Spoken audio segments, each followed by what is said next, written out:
talk. We have quite a few callers, and today we're going to talk about keto and intermittent fasting. I'm still in my remote bunker location. Um, but if you have a call, I think there's a number below you can call it. I'm pretty sure it's below. But anything I say is not meant to diagnose you. It's just meant for you and your doctor to get data, to do more research and educate yourself. Okay, so that's my disclaimer, and I'm sticking to it. All right. So, Steve, I think we have a caller. We're going to jump right in. And do you want to just give me the question? Sure. Well, I tell you what, first off, we've got a frequent flyer, Ruth from Texas, and she's been taking a sort of drinkable supplement. You stir it up in water. It's called Vital Red, but it has fructose in it. And she wanted your opinion on how fructose might working with her keto regime. Yeah, good question, Ruth. Um, Other than the Vital Reds, which I think are good for blood pressure and things, fructose is the worst sugar on the planet. You want to avoid it like the plague because it doesn't, your cells really only have receptors for glucose, not fructose. So when you consume fructose, it goes to the liver, and the liver has to deal with it. It's very similar biochemistry to alcohol. So it has to deal with it, and it just overloads the liver, and it makes the liver fat, and then it creates insulin resistance and inflammation. And so it indirectly will raise insulin. So I would recommend avoiding fructose at all costs. And believe it or not, high fructose corn syrup is really only 55% fructose and then the rest glucose. But agave nectar is like 90% fructose. So you want to avoid it. Sorry. All right, good question. Now let's go to Sanjay that's been waiting for a bit. Columbia, Maryland. Sanjay, you have a question about your wife was diagnosed with celiac Good, disease. yeah. Good morning, Dr. Berg. Good morning. Yes. So you already helped me reverse my diabetes type 2. Oh, My A1C is now 5.5. great. But That's awesome. the question is for my wife. She was diagnosed with celiac. I think her brother also has it. So the question was what is the best way to heal that nutritionally? And the second following question is that she when she wakes up in the morning, her face is swollen or like puffy. What are the causes of that, and then how do we resolve that? Yeah, that's it. Okay, quick question before they put you on mute. Is she on keto and intermittent Yeah. fasting? Yeah, so she's following my example. I had lost 31 pounds, so she was very excited. So she started 3 months ago, but Good. her progress is like slow. She is like 14 pounds down, but she looks the same. She still looks puffy. Like so. Okay. All right, good. So let me just have someone put you on pause as I answer that. And, I can get in trouble for helping too many people. So just realize that, I'm just sharing you kind of advice on what to eat, and then your body will heal itself. So that way I'm out of the picture with healing anyone. But anyway, thanks for the question. So celiac, there's damage in the intestines. So there's a couple things that will actually help heal the intestines. Definitely chlorophyll. You might want to try the wheatgrass juice powder because it's loaded with chlorophyll. Add water, drink that. It helps heal the area. The inflammation's probably initially was created from high insulin, and probably even some grains and refined carbohydrates. So now you're in the process of healing it. There's a couple things that you want to do. Add chlorophyll, a lot of greens, a lot of vitamin C, not from a supplement though. Get it from food. Bell peppers, awesome, awesome, awesome. Cabbage, really good. Fermented food, sauerkraut, really beneficial. But I like the wheatgrass juice powder. You're gonna have to take that for a while to help heal the inner lining. There's when you actually have high sugar or high insulin, you will get damage to the inside of the artery, the inside of the colon, the nerves, the kidney, and the brain if there's low levels of nutrients. in your body, especially B1. So the B vitamins are actually very, very important in healing and reversing the intestine. So I think what you should do is you should put her on that benfotiamine I've talked about in other videos. Benfotiamine, it's a fat soluble B vitamin. That would B1. That would be really good for her. Now, as far as the puffy face, there has to be something right now that is either she's sensitive to food wise, and if not, then just keep doing this and give it more time, especially if she's lost weight and she's doing better. That being said, intermittent fasting, more strict, like less frequent meals are going to help the face as well and the skin. So if you can get her down to 1 meal a day, I think she'll probably see the most benefit for the skin. All right. Thanks, Sanjay. We're going to go to Thomas from Long Island. Go ahead, Thomas. You had a question about insulin. Good morning, Dr. Berg. Good morning. Well, yes. First, I wanted to thank you up front. I've been doing intermittent fasting 1 meal a day now for 2.5 months. Wow. And I no longer take insulin, and I no longer take glucosamine, and I no longer take my blood pressure medicine. Actually, it's low now. Wow. So Fantastic. thank you. You're welcome. I do take your gallbladder formula and your insulin support. And now that I'm doing the 1 meal a day, can I take the insulin support during the day and not break the fast? Yes, you can. And by the way, any supplements like that will not break the fast. Just FYI. Including nutritional yeast, Doc? That's including nutritional yeast. There's just not enough calories to break the fast at all. And I'm glad that you're taking that, because if you've been a diabetic, what happens is this is going to actually, and any diabetics that are listening, the B vitamins, especially B1 and nutritional yeast, is vital. As I'm studying the research on this, you can actually reverse a lot of the damage. In fact, if you have enough B1 in the body, you'll have less side effects from high sugar, high insulin. But here's the problem. The medication that people are taking for diabetes type 2 actually creates a B1 deficiency, setting you up for more symptoms. And that's why another big symptom on metformin, for example, or glucophage, is on the box they have a black label because it causes something called lactic acidosis as a side effect. Well, guess what? B1 will counter that. That's the remedy for lactic acidosis. So again, it comes back to that B1. It's such an important nutrient, and the way that you would become deficient in that is by consuming refined carbohydrates in the form of breads, pasta, cereal, crackers, biscuits, and white sugar and white rice, because it takes B1 to metabolize carbohydrates. So if you take the refined version, it'll deplete you of your B1, and then you'll have a lot of problems. All right. Doc, can I ask a follow-up question, please? Yeah, sure. Go ahead. At the end of my meal, it's all vegetables and pickles, bone broth, etc. I get the 4 eggs. Do I need any additional protein after that, or are the 4 eggs sufficient? No, that's a complete protein. And instead of adding more protein, and that's sufficient, that's a good amount, I would add a little bit of fat if you need it. So, and that's really the thing that you can increase, especially if you're not satisfied, if maybe you don't want to lose as much weight or whatever. Fat is what you go up with, a little more vegetable, but not your protein. Keep your protein. 4 eggs I think it's a really good amount for you.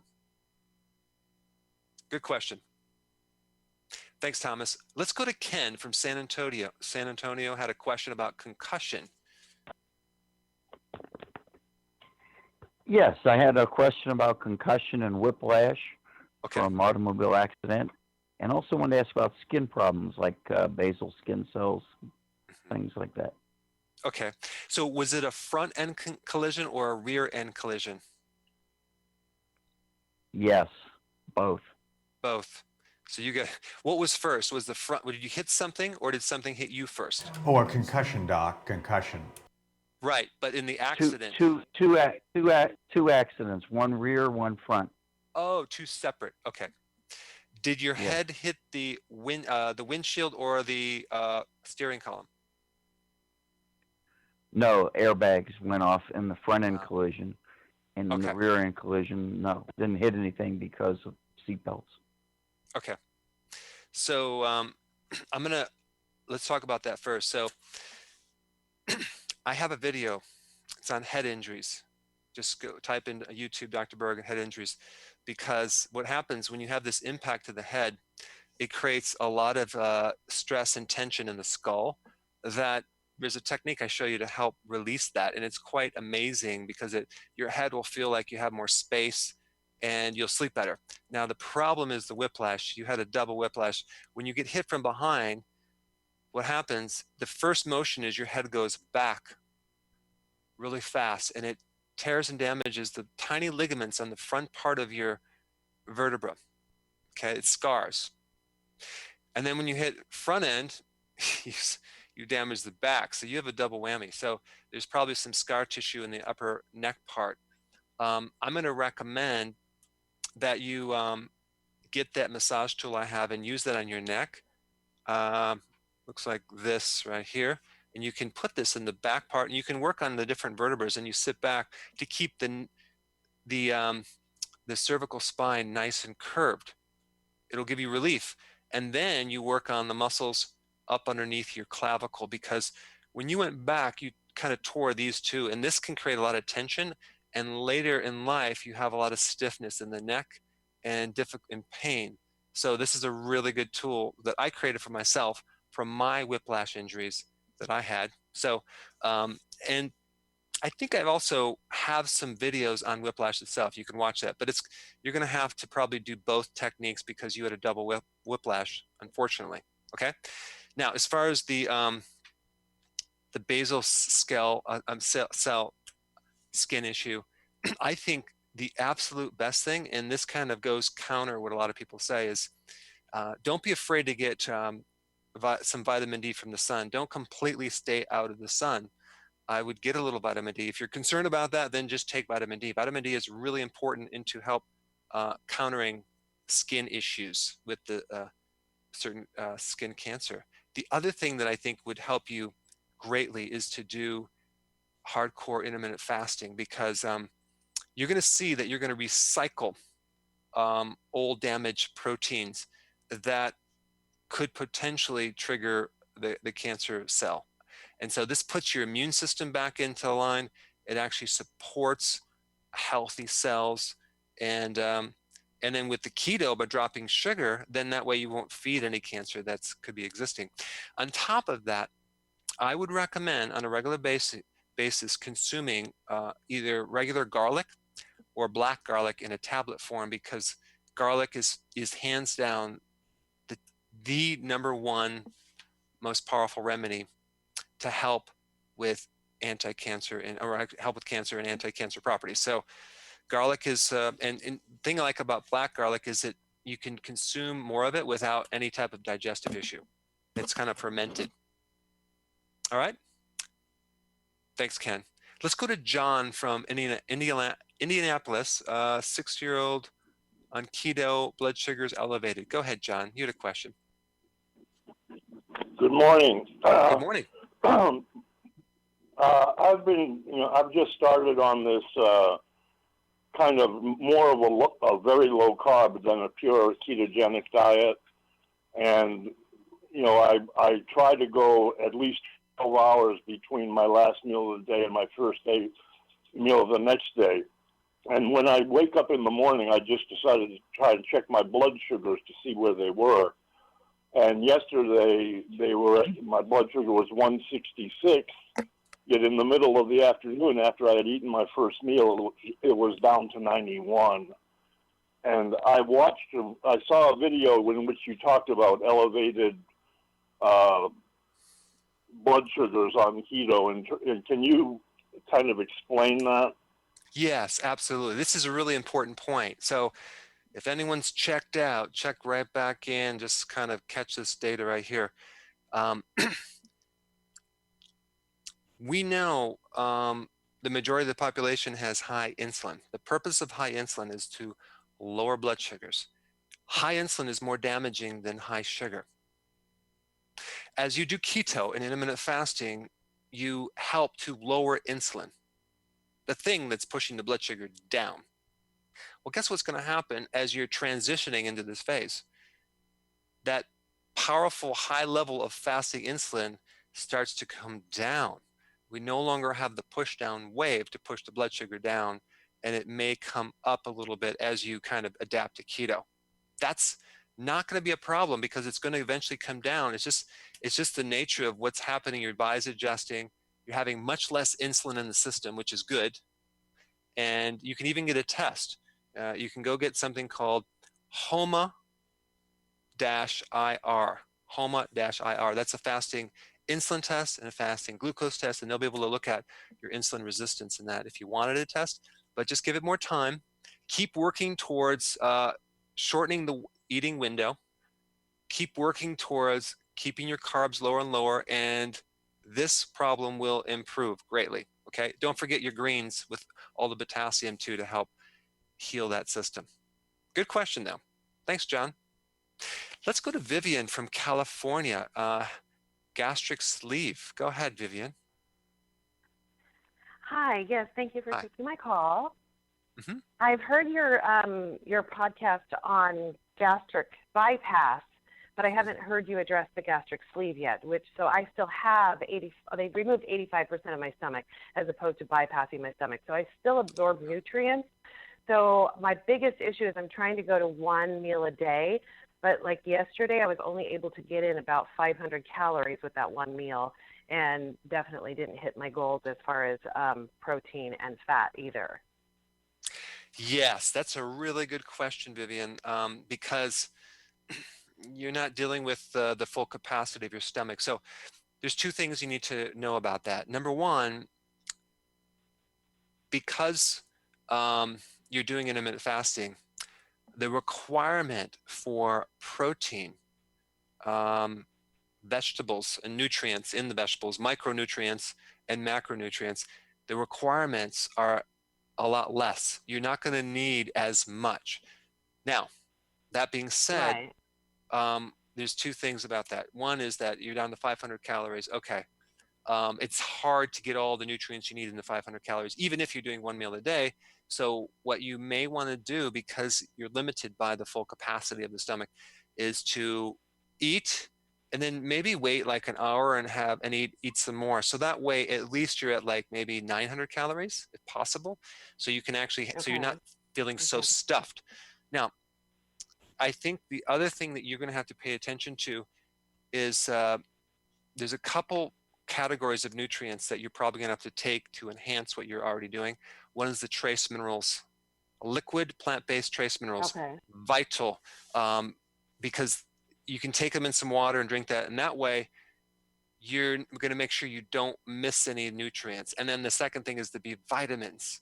So if you do nutritional yeast, you can get them in the tablets, and then the trace minerals, I think you're going to be fine. I think you're going to be totally fine. And you may need a little bit apple cider vinegar or acidifiers for the stomach to then get your pH Uh-huh. correct so that you can absorb B12 and the protein that you're eating. But I think you're going to be successful with that. Okay. Okay. Perfect. All All right. right. Thanks. Hey, Doc, Okay. by the way, we've got quite a few folks on social media that have some questions if you'd like to take a few. Yeah. Ask me some questions on social media. What do we have, and where are they from? All right, from YouTube, Susan, I forgot to note where she's from, but she's having heart palpitations on the keto diet and would like to know why. Okay. Heart palpitations. That's usually a potassium deficiency, in which case you want to enhance that with a good electrolyte powder with high potassium. I do have something that would handle that if you were to take that. That will actually really help you. Now, that usually works like 90% of the time, because anything electrically with the heart, especially because it's a pacemaker, whether it's fibrillation or increased pulse rate or palpitations, will be improved with minerals, electrolytes, okay? Especially potassium. So keep your vegetables high. But there's one more thing that it could be. If you have bloating, if you're not used to digesting more fats or consuming those fats, larger amounts of fats, I found that the bloating will kind of back up the gallbladder and liver a little bit and press on the heart and give you a little palpitation. So I have found that. So if the electrolytes don't 100% handle it, then it's your gallbladder that you need to support and just kind of adjust the fats. And I have a video on gallbladder flush using manual therapy. You can actually kind of massage it and get it to flow better. And I think those two things totally handle. Okay. Sounds great. And by the way, one more, Leah, we've got a lot more, but let's take one before we go back to the calls. Leah has lost 86 pounds on keto. Fantastic. But she has nose sores and would like to know if there's any correlation between the keto diet and that problem.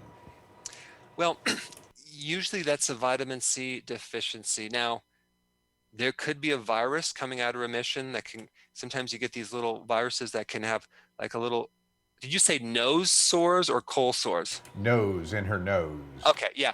That usually could be either a virus coming out of remission due to stress, or it could be a vitamin C deficiency, especially if there's a little bleeding there, in which case bell peppers and cabbage would be the two sources, or sauerkraut would be the best sources of vitamin C for her. I would do that. Sometimes she needs more vitamin D, so you can get some sun. But if it's the virus, then she needs something called monolaurin.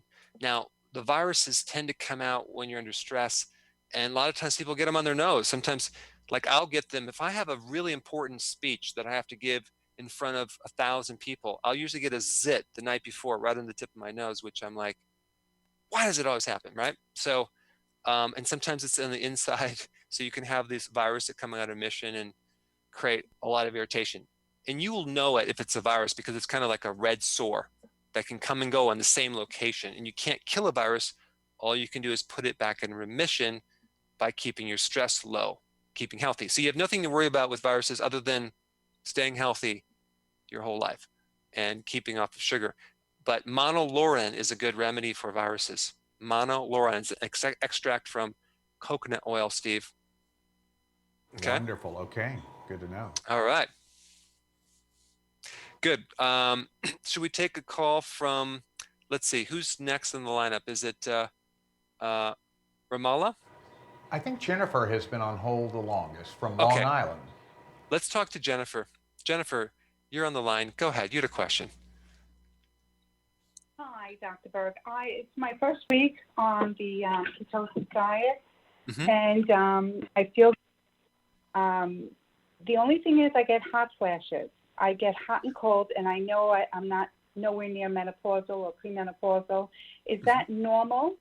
And I also wanted to know, now that I'm in the ketosis, how quickly will I start losing the inches? Okay. Did you have hot flashes before or no? No. Okay. How old are you? I feel like I'm 46. Okay. So I have blood work on. I'm not even close to premenopausal. Right. Okay. So what happens with hot flashes is there's a whole little circuitry thing going on. The adrenal glands are supposed to back up the ovaries during menopause and pre-menopause. And sometimes women can have pre-menopause in their late 40s. So the best thing for you to do is to support adrenal glands. So I would look at, really check if there's anything stress in your body. Okay, that's number one. And sometimes it's like overdoing with exercise could be, or not sleeping. So if that's not an issue, then what I would do, I would type Dr. Berg stress webinar and go through that webinar, because I show people how to pull stress and influence the body to a state where it takes a lot of stress off your adrenals. And that is what the most successful action to help hot flashes, especially if you're not really into menopause. It's like a pre-thing. If you are post-menopause or in menopause and have hot flash, I would do, it's called estrogen balance and dim. But for your case, I don't think you're going to need that. I think you just need to support the adrenal. Now, as far as when you're going to see progress, what I want you to do is I want you to get the concept, wrap your wits around the concept of get healthy to lose weight, not lose weight to get healthy. Forget the weight right now. Look at energy improvement. Clothes, are they fitting looser? Are your cravings going away? That's really the most important. Are you less hungry between meals? How is your mood? How is your tolerance to crazy people? How is your digestion? How is your skin? Those are the things that you're going to start to see change. And sometimes it takes a couple weeks to kick in there, and then it's going to get better and better and better. As long as you combine intermittent fasting with ketosis at the exact same time, because then you're maximizing the improvement. Okay? All right. Thanks for your call. All right, Steve. All Let's right. see. Well, I Who tell should you, we've got so much social media action. Maybe we should take some of those. we should probably take some calls. Yeah, go ahead. All What do right. we got? So we've got Tashi, and she works 12-hour shifts. She doesn't eat very much, and she wants to know what people like that can do when they have no prep time to get really healthy foods for their keto experience. So does she work a third shift or just 12-hour shifts? Well, she doesn't say, just a 12-hour shift, and therefore just seems to have very little prep time somehow. Hey, guess what, Steve? Guess what? That is going to come in handy because the program we're going to recommend called Intermittent Fasting means you're not going to eat as frequently. So this is a really easy thing, especially if you're traveling like all day somewhere in your airports. You know what? You're not gonna have to eat every hour and a half to try to prep. So what I would do, to make it really simple, and this is how I eat. Okay, so eggs do not take a long time. You can boil eggs. You can have cheese. You can have already prepared meats, and you can eat that. And bring a salad. Sometimes I'll just have just lettuce and some dressing, olive oil, vinaigrette. Boom, I'm done. Nuts, peanut butter, celery with peanut butter with hummus. You can do other types of vegetables like snap peas or cut vegetables like bell peppers, and you can just down those. So there's so many things you can go at the grocery store and get already prepared on the go, so you're not like spending all this prep time. I don't have time to spend with prepping. I make my own food, takes me like 2 minutes, and you can make it the night before as well. But yeah, I don't make these, like sometimes you get these keto books that are so involved, so complex. I don't do that. And I have a video, by the way, on how to do, how to spend less time cooking on keto. So watch that. Okay, Steve? Does that sound good? It sounds great. And how about one more before we go back to the phones? And as you know, Yes. I'm inherently muscular, but Bonnie wants to know how she can gain more muscle on keto. Yeah. Okay. Thanks, Steve. Because we know that you're a pretty physically fit specimen, so you've been really working on your muscles. But to improve muscles, and this is kind of a myth that people have. They automatically think that, well, they pretty much need to eat more protein because muscles are protein. However, to build muscle, you need a balance of hormonal health. And number one, when you do keto and intermittent fasting, you heal something called insulin resistance. Now, one of the purposes of insulin is to absorb amino acids to synthesize muscle. But when you have insulin resistance, it doesn't work anymore. Even if you add more carbs, it doesn't work because the body's trying to block insulin because you've eaten too many carbs and too much insulin. So just the fact by lowering carbs, you open the door for the amino acids to go in there and make more muscle protein. Okay. The second thing with intermittent fasting is that you're going to spike something called human growth hormone on a female by 1,300% and a male by 2,000%. I mean, you couldn't even pay to get that amount of injection artificially, which comes with side effects, compared to doing intermittent fasting. So it's a huge spike of human growth hormone, which is it actually helps you build muscle, preserves the loss and breakdown of muscle. Okay. And there's two other things that you need to focus on: high quality, deep delta wave sleep. And the second thing is exercise, high intensity, full body, with lots of rest between, and then keeping your stress down. Those are the things that you're going to do to build muscle. Moderate amount of protein in your diet, not too much. And the last thing is that you need potassium to build muscle. So don't go short on your vegetables. Consume that, and you'll actually have more potassium to actually build more muscles. Okay, that All sounds right. great, Doc. And by the way, I'm glad that was a gender-neutral advice because it was Bowie, not Bonnie. So I guess it works Aha. equally well for Good either. point. So maybe Good we should point. hit the phones. Yes. Let's go to is Marge next or who's Yeah, we'll next? take Marge. Marge up. Okay. Go ahead, Marge. You had a question about metformin for diabetes. Go ahead. Yes, I got my blood work back, and the doctor called and said that I'm diabetic, and it went from, I was already pre-diabetic. It went from 5 something to 6 something, and he wanted to put me on a low dose of the metformin, and the nurse said that it'll cause diarrhea and nausea. So can intermittent fasting help me with the pre-diabetes? And I'm also taking black seed oil. Okay. All right. Marge, listen, my mother's name is Marge, so I like your name. Here's what you need to do. Here's what you need to do. This is the exact platform to get more knowledge, to know what to eat, because unfortunately, what I wish the doctor would have done is got your foods corrected. Because if you went from a 5 to a 6, and he's talking about A1C, which is an average of blood sugars for 3 months, it should be like a little below 5, or low 5s. 6 is kind of a little higher. It's not completely bad, but then to put you on medication, I mean, here's the thing. If you do intermittent fasting, you're going to find your A1C going right down, because frequent eating increases insulin. If you cut the carbs out and follow my program,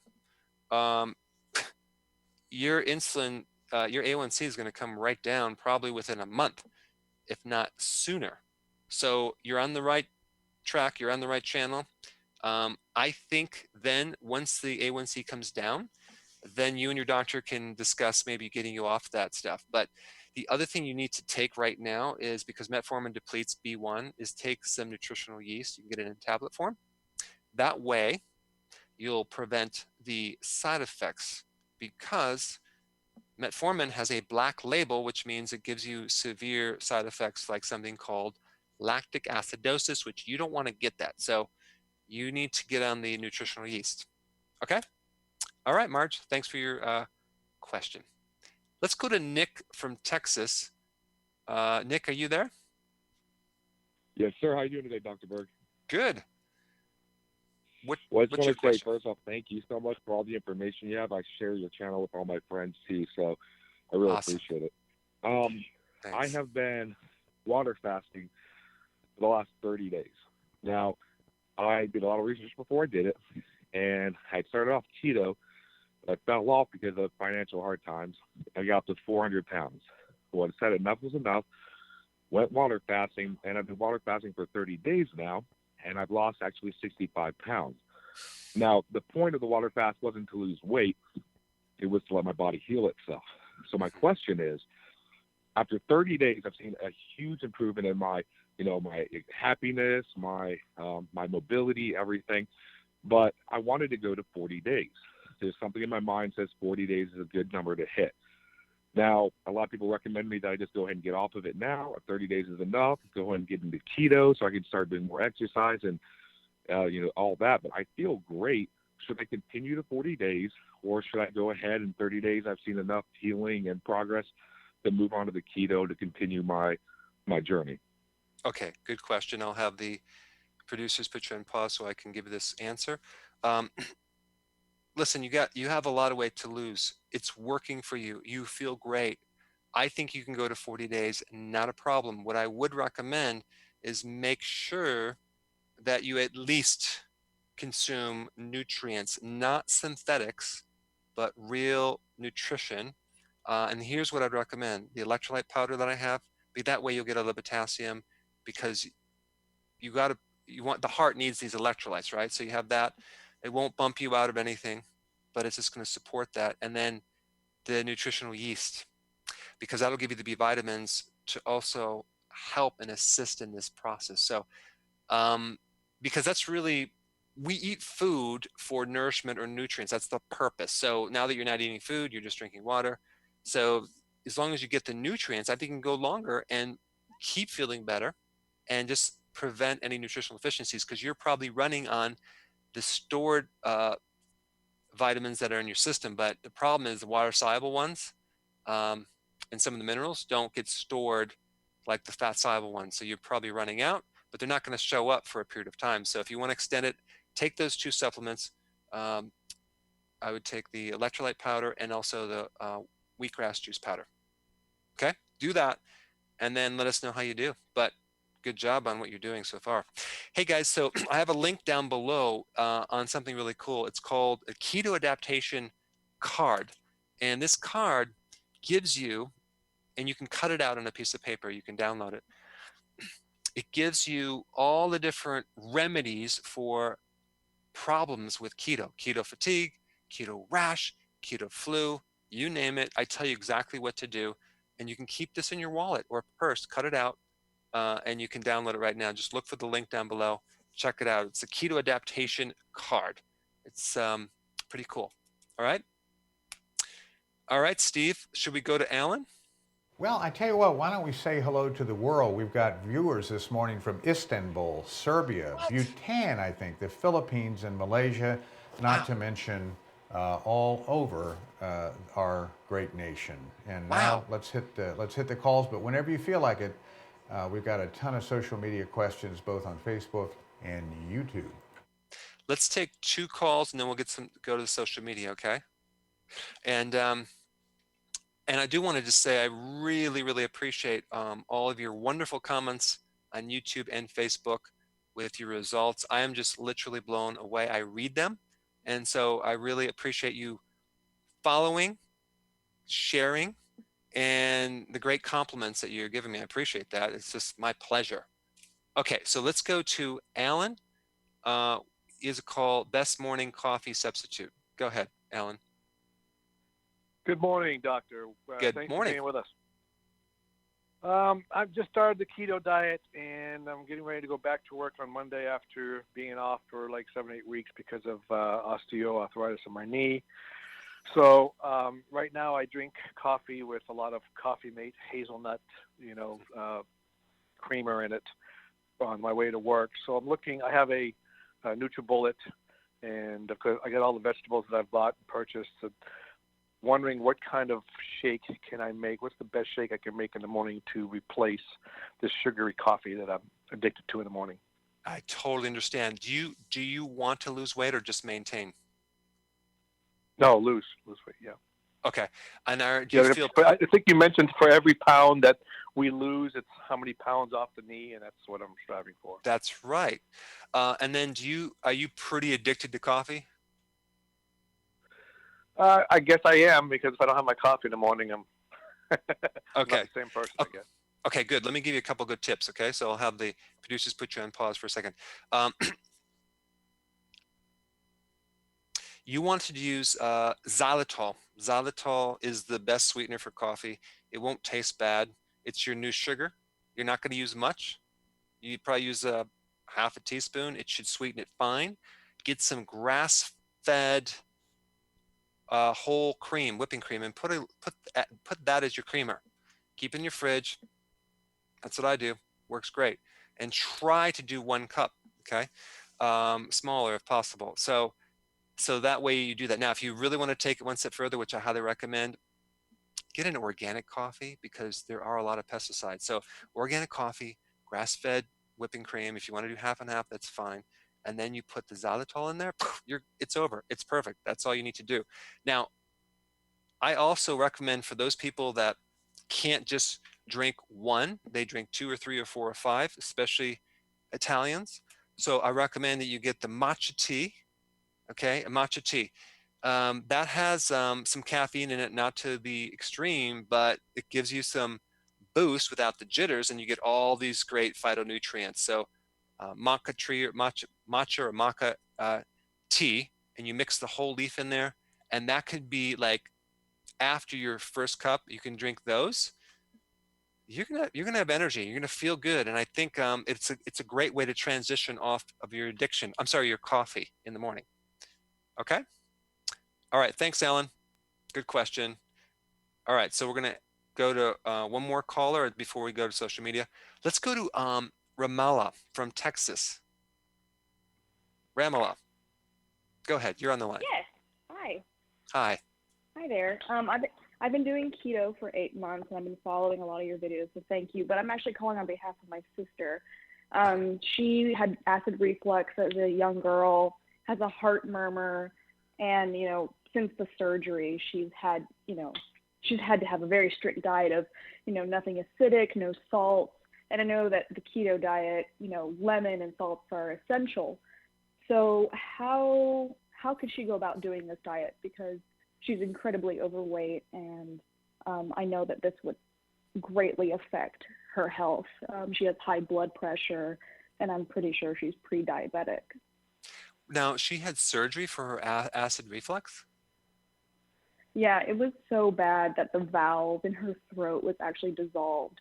She had it for years and never told anybody. She's mentally disabled, so she has a hard time explaining herself. But so she's been on an incredibly strict diet since then. Since she was 18, she's in her 30s now. Okay. All right. Good question. Let me just put you on pause for a second. First thing we need to do, if there was an acid, there was surgery because there's acid reflux, at this point, we probably can't put acid back in, because normally acid reflux is low acid because then the valve doesn't close. So we have some healing to do.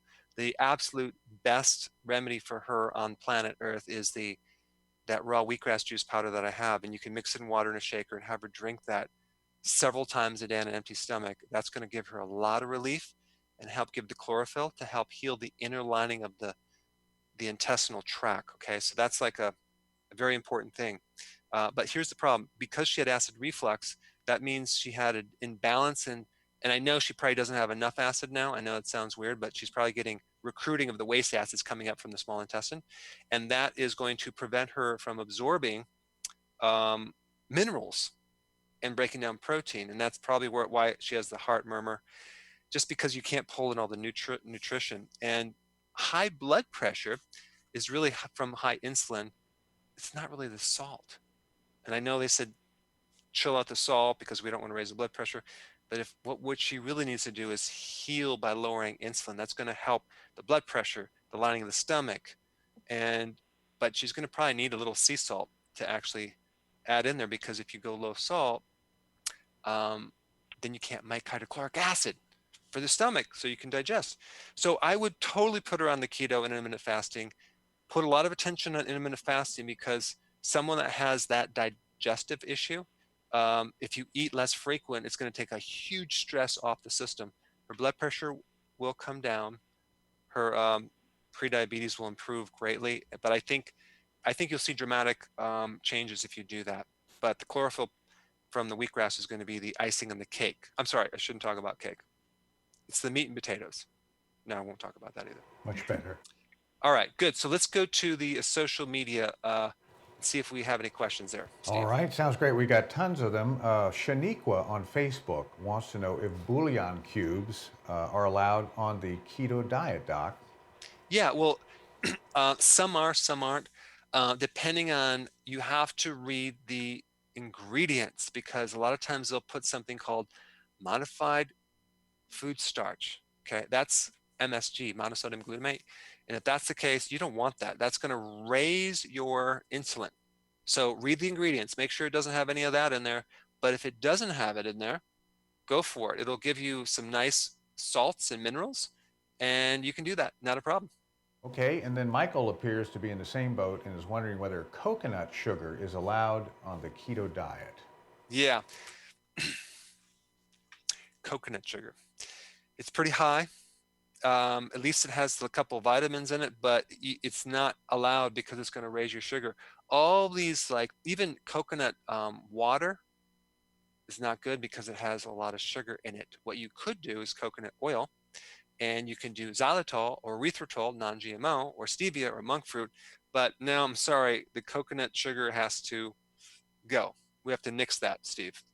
Okay, well, we will. And then if Frances is getting headaches on keto, I'm not sure if she's blaming you, but she would like to know why. Okay, I'll take full responsibility.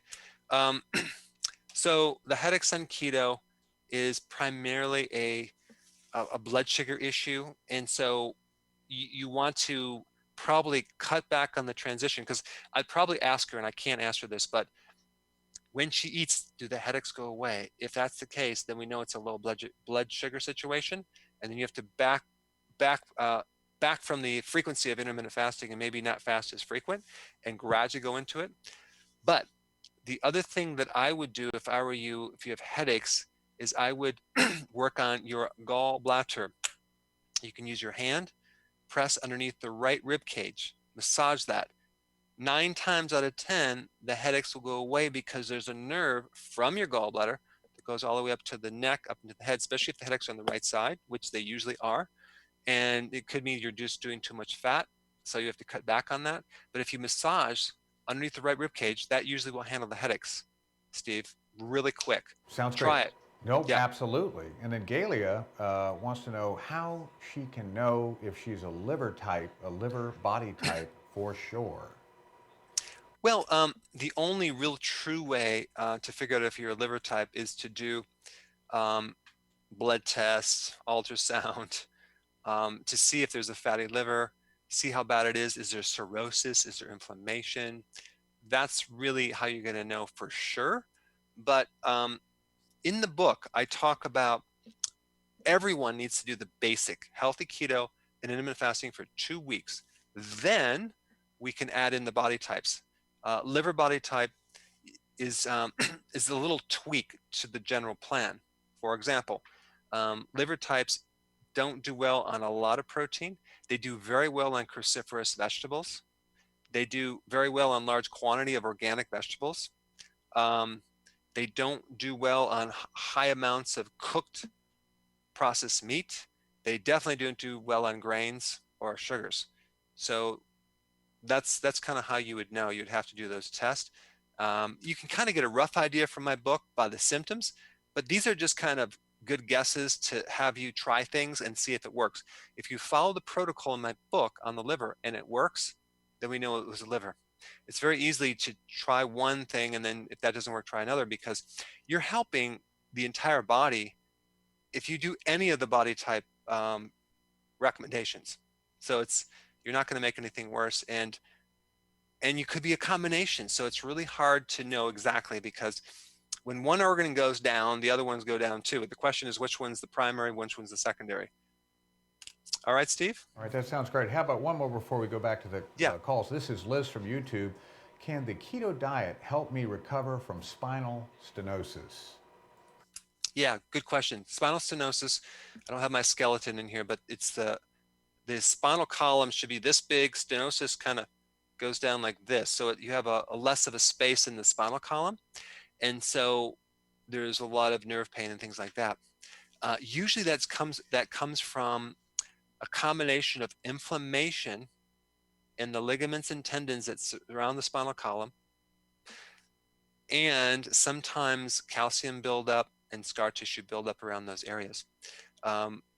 If you do intermittent fasting, that's probably the most important thing. You can put your body into a recycling mode where it's actually going to take this excess protein that you don't need and recycle it and help stenosis. And the other thing to take is K2, vitamin K2, because that actually will clean up calcium. And sometimes I also recommend an enzyme called serapeptase. And that's a great enzyme to clean up old scar tissue if there's been trauma in your spine. Okay, serapeptase. Make sure you get the one that's over 100,000 IUs. Take it a few times a day on an empty stomach, and that will also help. So we got K2, intermittent fasting, of course, keto, that was a given. Drop the sugar, drop the inflammation, and that's kind of all you would need to do to get some relief versus jump right to the surgery. All right, sounds great. Steve. And by the way, we've been well represented in Asia, but we don't want to forget our listeners and viewers in Vancouver, Italy, and the United Kingdom. Wow, that's awesome. That is awesome. No, we don't want to forget those guys. So thanks for being on. Let's go to, is Colleen ready for a question? Is that the one that we're going to go after next? Yes, it's Colleen. Colleen from Alabama. Go ahead, Colleen. Hi, good morning. Good morning. Just one question. I've seen it on one of your videos, and for the life of me, cannot find it. I have stairs in my house to go outside, up and down, and sometimes when I'm going down my stair, mostly coming up, I have that real heavy feeling in my thighs, and I know you touched on this, and I can't find it, and I was wanting to know what it's from. Okay, so like I had this too. I remember as a kid, we lived in Wisconsin, and it used to snow like 3 feet. And I was walking in the snow as a kid, and I noticed my legs were like lead weights. Heavy legs is an adrenal issue. The adrenal gland needs support. I have a lot of videos on the adrenal. You could watch those and apply what I show in that. That usually works a good portion of the time. However, that being said, there's one more thing, and that's a B1 deficiency could also give you similar symptoms, but taking B1 also improves the adrenal. So that could be why it works, because it gets rid of lactic acid in the muscles, which make the muscles kind of heavier. And so you can get nutritional yeast and try that and see if that doesn't help you, but definitely support the adrenals, and don't forget to do the healthy keto and intermittent fasting. Okay. Awesome. Thanks. Okay, great. Thank you so much. You're welcome. So then we have Subhas from Malaysia. You had a question. Go ahead. You had a question about fasting and a kidney question. Yes. Good morning, Dr. Berg. Good morning. My name is Subhas, calling all the way from Malaysia. I just have 2 questions to ask you. Yeah. Thank you, doctor. I've been following your videos for the last 6 months. And what has happened is I was 158 kgs. And by following your videos and your advice, I have dropped to 119. Wow. My question is, I've been fasting for 6 days. And on the 7th day, at about 3 p.m., I will slowly break my fast. And I will then continue the next day, and I'll start fasting again. So it's basically 6 days fasting and 1 day eating. My question is, I was also watch your videos, and you ask me to take the zinc, magnesium, together with apple cider, sea salt, and potassium. So I'm taking that every day now. My question is, by taking all of this, is it right to carry on fasting 6 days and 1 day? Because my ultimate weight is 70 kgs because I'm 5'7". So that's my first question. My second question is, if I take the apple cider vinegar together with all the magnesium and zinc and stuff like that, will that cause kidney stones? That is my main concern, doctor. Okay.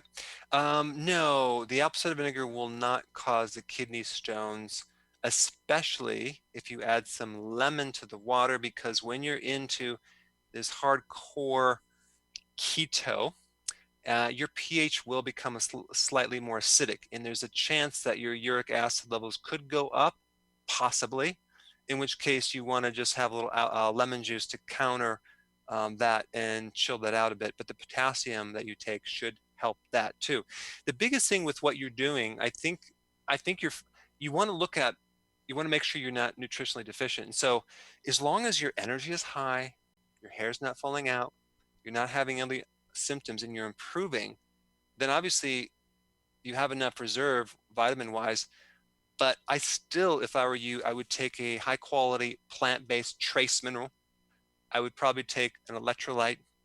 I would probably take a very food-based vitamin supplement that has in it the fat soluble ones, or I would just take cod liver oil. That would be better. Just at least take those as you're doing this to prevent any problems. And lastly, the nutritional yeast tablets, because you need those B vitamins. So other than that, I think you can ride the wave and keep doing. It's working. You're doing it hardcore. Because think about on the evolutionary track on our bodies were not designed to eat every hour and a half. They were designed to eat just like you're eating right now. You'd be lucky if you ate every day every week probably you would eat, and then you'd eat for a couple days and you wouldn't eat. So I think our bodies could tolerate that as long as you're taking the nutrients, because in the past we probably had a lot more nutrient food. You'd eat organ meats, but now we're just like so nutritionally deficient. Okay, thanks for your question. And all right, Doc, how about one more from our audience, this one on YouTube. You've answered some great questions, and I think we've tossed you some softballs. Not this time. I'm 60 and have lost 2 inches in height. Can intermittent fasting help me to regain my height? So we really wanted that in width, not height. So it's shrinking in the wrong location. So we're gonna put you on the rack, and we're gonna stretch you. Now, well, it sounds like you've lost some spaces in probably your spinal column, and with the height and fluid, things like that. Believe it or not, I'm guessing you're an adult, and that's what's happened. The best thing to do would be to kind of do things to rehydrate, not by drinking water, but what I'm talking about, getting your hydration in your discs, making sure the protein actually can come back. Because really, when you lose height, it's not just about calcium, it's about the protein in the bone that you lose, and also the soft tissue disc that you're losing. In which case, you can greatly heal that with intermittent fasting. That's like really, really important, and high quality food over a period of time. I can't promise that you're going to grow, but I can say it'll probably slow down the loss of any more inches that you would be shrinking. Okay. And by the way, if you have a child that's not growing, a really good remedy would be to put them on this program that I'm recommending, and also get a supplement. It's from Standard Process called pituitrophin. I used to use it a lot in practice, and it seemed like it really helped kids grow because it supports the pituitary. It's called pituitrophin PMG from Standard Process. Now we're going to go to Ashley. She had a question about her mom. Go ahead, Ashley, from Memphis. Yes, hi. Yes, hi, Dr. Berg. I'm Hi. calling on behalf of my mom, who is 78 years old. She has neck itching at the middle of the night, somewhere around 3 o'clock every night, and it feels like a spider web is around her neck. And she also have a locking groin when she walk. She fell on her tailbone about 30 years ago, and right now she's on gallbladder formula, K2 and the D3, sleeping aid, electrolyte powder, benfotiamine, wheatgrass juice powder, terminal, nutritional yeast, serpeptide, and the apple cider vinegar. And she's on her way to do ketogenic diet. In the past, she eat 3 meals and 3 bowls of rice a day, and now she is making a big improvement. She 1 bowl of the rice she divided to 3 meals, so she's on her way to keto, and she only eats 3 meals, and she has no appetite for meat. Okay. All right. So here's what you do, Ashley. Okay. Get her off the rice. Get her off the rice. The fact that she doesn't want meat probably tells me that she needs just to keep the apple cider vinegar and to help her acidify the stomach. But I would actually lay her on the couch. She has enough nutrition now. And in addition to putting her on keto and intermittent fasting, do some massage around underneath the right rib cage and the left rib cage. And the reason for that, it's going to kind of massage and help the flow of fluids that go through the pancreas and the gallbladder, and you're going to find that the liver will drain better, and that's probably going to handle the itching ultimately. I think that's the only thing you need to do, and then get her, instead of doing 3 meals, just do 1 meal, and if she's not hungry, and put the leafy greens in there, and I think that itching is going to go away. Okay, Ashley? And I think Steve had a question for his friend, right, Steve? You had a question for your friend. You always have questions. Of course, we know they're your questions, but maybe we'll take that next week, Steve. Oh, that would be, I'm deep into keto, so we'll discuss that next week. And that's not a McDonald's cup beside me. Right. Yeah. I have you pegged out. Okay, great. So Hey guys, you guys had some great questions. I really appreciate your watching these videos. Have a wonderful weekend, and I'm going to see you next week, same time, same place, and I'll be in my studio. Have a good one.